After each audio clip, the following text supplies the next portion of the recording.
welcome back again, and we were discussing what are the major issues, typical issues when when the decision support system user faces when you have a web-based decision support system. So let's without wasting much time, let's look into it. So typical website usability problems, okay, and we can say that this is the web-based DSS. It's also applicable to the web-based DSS. Okay. The first major problem is what we call as the navigation problem, and this has two aspects to it. The first one is knowing where you are. The second aspect is finding what you want. So, the knowing where you are is like at what stage of decision making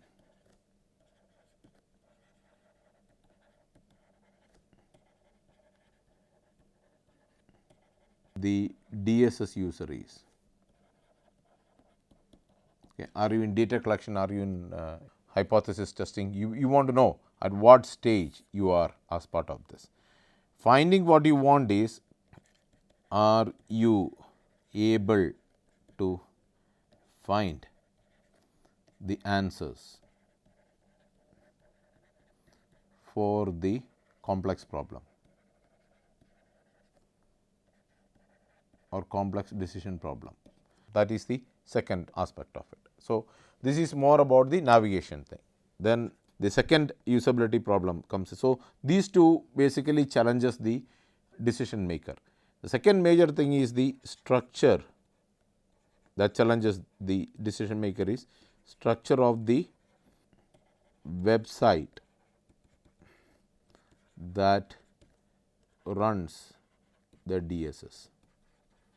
So, how is the website structured? So, sometimes some people would like the structure, some people may not like the structure. So, the structure should suit the user styles and other aspects of the decision maker. Then comes the third one. Okay. The third major aspect is what we call as it comes out of the layout. So, the layout, it is again two major problems we can think about. The number one is the need for sufficient white space. So, if I take one slide and keep writing everything from one end to another without even giving you any white space, you will pretty much soon be fed up. You will not be interested in looking into that slide. So, that is the other aspect. Then use of large graphics. Sometimes the graphics become so huge that you will end up moving one page to another. Sometimes you can see people using a touch screen to move stuff here, there, around to make sure that your the entire thing is you understand the entire thing and go from there, that kind of a thing. Right? Then the fourth major problem that I usually tell people this happens is what I call as the Google problem.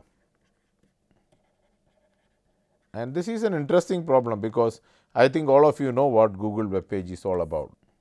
So, you have like a page here and something to type and search, okay, and reset, something like this, another button. So, people really would want a system where you can type how to make more money in the business of doing something.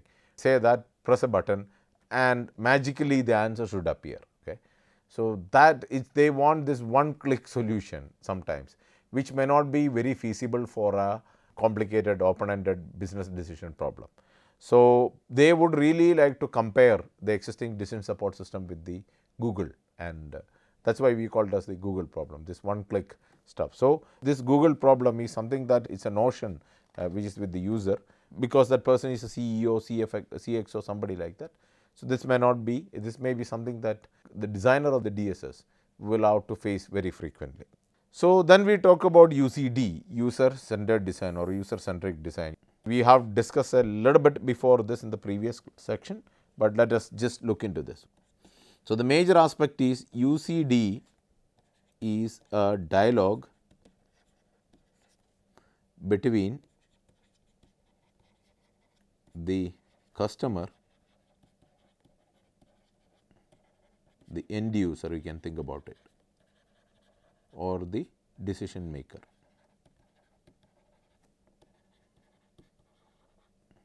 It is the dialogue between the customer or the end user or decision maker and the designer. The dialogue is between the customer and the designer, or the decision maker and the designer, or the end user and the designer. So, we studied already what is a dialogue and all aspects. So, previously please refer the previous material to get that. But let us talk about major rules of thumb in UCD. And in this case, I would give you 3 major rule of thumbs, 3 major things. Number 1 is 1, get to know and understand the decision makers. This is very critical. Who are the, you should know and understand. It's not just going and knowing by name. You should go, you should know them, you should know them as a persona, you should know their personality, you should understand their decision making styles, and you should also understand how they work, how do they do their work. Are they more a data driven decision maker, are they more like a committee oriented decision maker, Delphi method, expert opinion. So, depending on the style of the decision maker, you should be able to create a system that will support the decision maker style. Okay? That is the first aspect. Then comes the second aspect, which is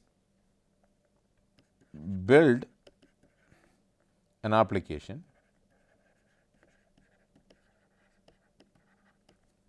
applying usability principles. So, that is the second part, build an application applying the usability principles.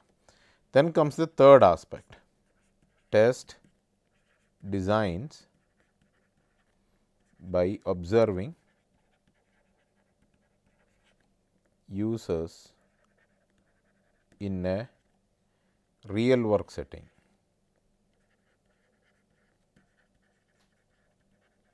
So, the user here is the decision maker. You test your design, test your DSS application, build an application, in this case it is a DSS, a web based DSS, and then test your system or test your design by observing the decision maker in a real work setting. So, this means 2 parts, work environment. So, real work environment, and then there is a real work load. So, these 3 aspects allows you to build a better decision support system in which the decision maker, the top level decision maker, is the central aspect of the decision making. So, now with that, now let us look into what we call as the usability design process. Okay. What is the typical design process of how do you build the usability into the system. So, this is focus is on web based DSS. This is applicable to everything, but it is more designed towards what we call as the web based DSS. So, we will start from here as use and scenario development.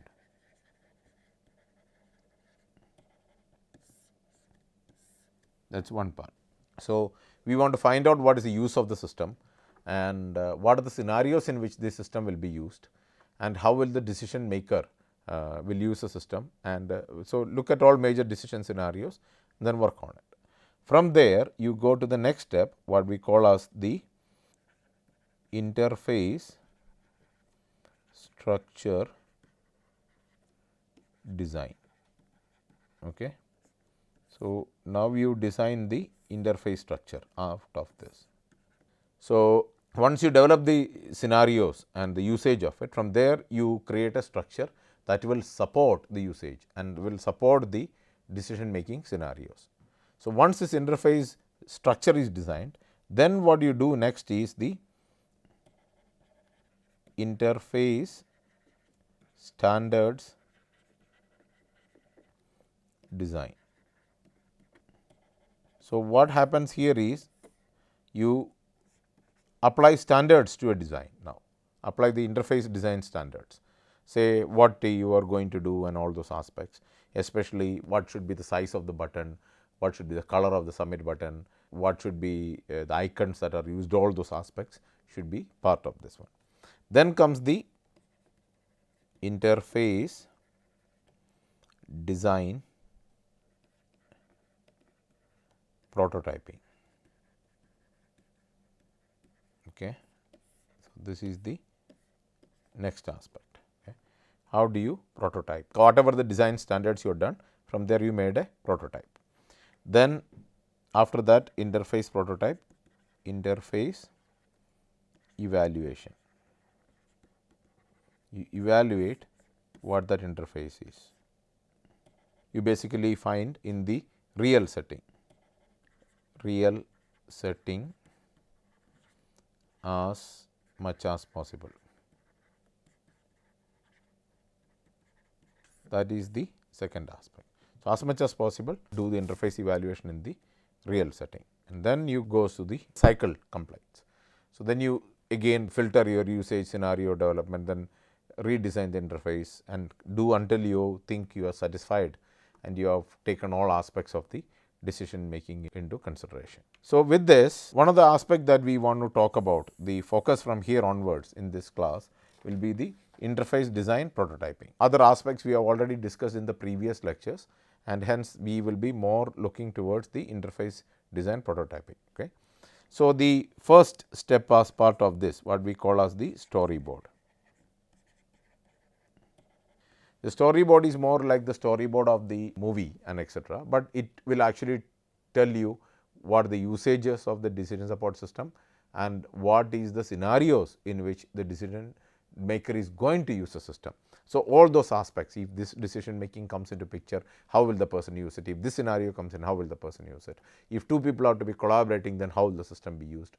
All those scenarios are done as part of that. That is all integrated in part of the storyboard. So, your previous one, the use and scenario development, gets integrated as part of the storyboard. Then comes the second aspect of it, which is the HTML prototype.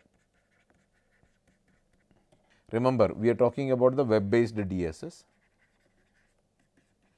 So, the user interface prototype for us is the HTML, hypertext markup language. That is what we will be using. So, for us the prototype is literally done with the help of HTML as this. Then the third one is the language prototype. It is not the programming language, but the language, the user interface language.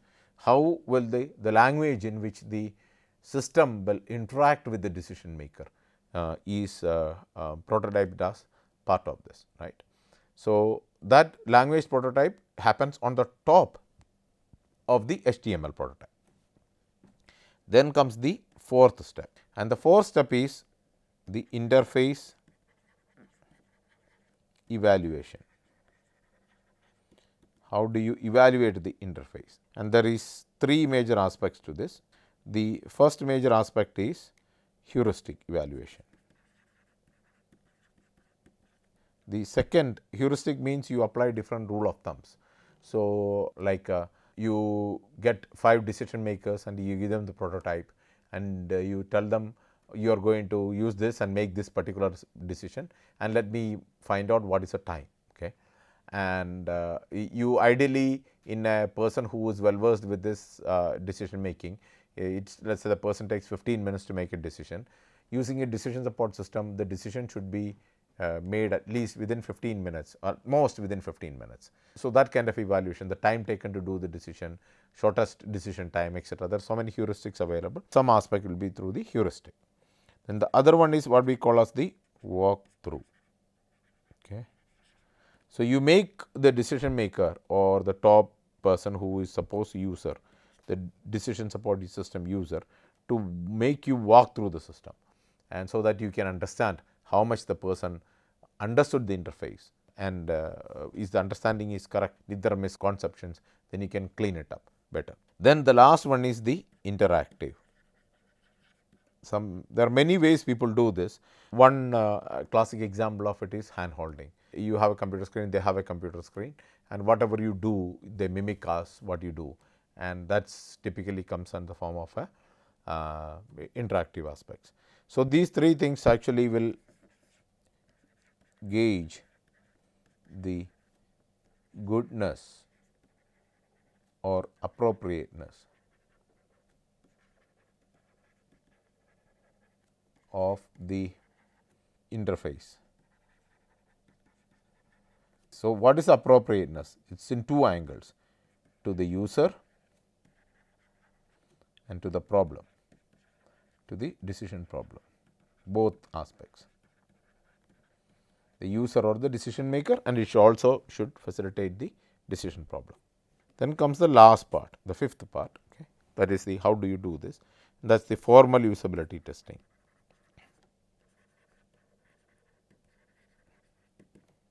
Okay. You conduct a formal testing in which you basically get experts and people who are known this kind of thing. They come and they look into how people use the interface. They evaluate the interface on different matrices, and from there you come up with a composite score and other things, and then say this is the design score, this is the usability score, this is the ease of use score, this is the effectiveness score, etc., etc., etc.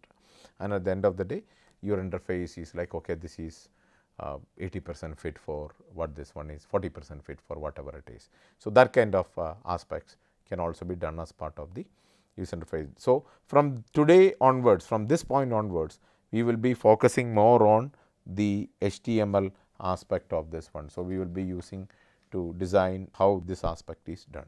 So how do you create a UI prototype, and especially for a web-based decision support system? How do we do this? So the number one rule, main rule, low fidelity prototypes are good. Okay. Never underestimate this. You should always remember that if you can create a low fidelity prototype, they are really good, because it actually helps you to focus on the main elements. So some of the few examples. Number one, paper prototype. People would laugh at this, but I will say it's a very powerful tool. Okay. Paper prototype is a very good way to do this. Second one is, if you don't like paper prototype, then you can do a Visio, Microsoft Visio, or HTML. If you don't like HTML, then do a PPT prototype. Either one of them. These will allow you to focus on the main elements, or take the storyboard from there, identify the main elements, and then around the main elements you make a design. Okay. You are not worried about too many other minute aspects. That can happen in the second, third, fourth iterations of the design, but the meat of the sub matter can be fixed as part of this. Okay. So here is an example. So if you look into this, you can see this is the low fidelity. This is what you call as a low fidelity, okay, mock-up prototype. This is how the initial design, the first design of the Facebook was created, if you look into this, right. So they took some pictures from internet, they cut it down and then made it into this, and then you can see this is using pen, sketch pens, colors, etc. So some of the major aspects, the meat of the user interface, which you can see many of the elements, the person's DP, whatever it is you talk about, the fronts and all those kind of aspects are very clearly visible as part of the low fidelity prototype that is created. So this is a very, very good example of what a low fidelity paper prototype. This is a paper prototype. Now, if you want to create another prototype, like this is an HTML prototype, HTML proto.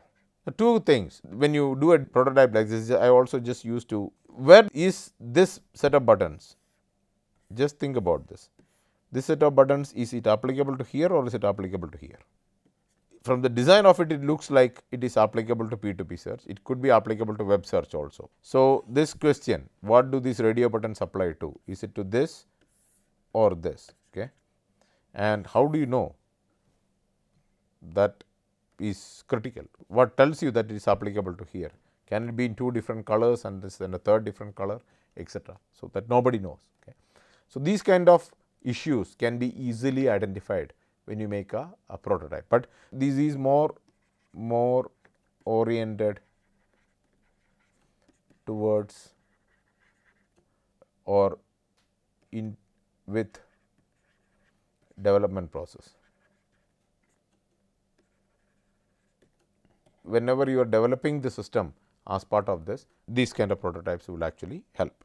So, from this one there are 5 major usability principles which I would like to quickly mention, but with this we will complete this portion and then we will now move towards HTML as such. So, we will take a short break and then we will go through these 5 major aspects. We have already briefly touched them in the previous lectures, but this is a little bit more elaborate discussion as part of it, okay? Because this is very critical for you when you start building the HTML prototype. Thank you very much.